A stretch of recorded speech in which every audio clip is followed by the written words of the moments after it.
నమస్కారం. ఘంటారావానికి స్వాగతం. ముందుగా ప్రధాన అంశాలు. ఎమ్మెల్యేల అనర్హతపై 3 నెలల్లో స్పీకర్ నిర్ణయం తీసుకోవాలి. ఏళ్లకి ఏళ్లు సాగడం అర్థరహితమని సుప్రీంకోర్టు వ్యాఖ్య.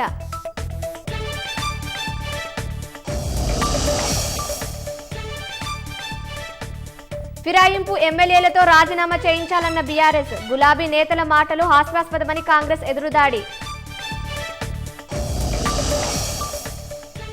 650కి పైగా పేజీలతో కాళేశ్వరం కమిషన్ నివేదిక ప్రభుత్వానికి అందించిన జస్టిస్ పీసీ ఘోష్.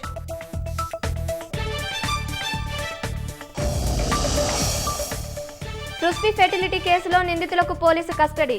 5 రోజులకు అనుమతించిన సికింద్రాబాద్ న్యాయస్థానం.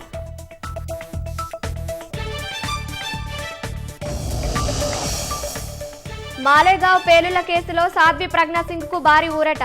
నిందితులను నిర్దోషులుగా తేల్చిన ఎన్ఐఏ కోర్టు.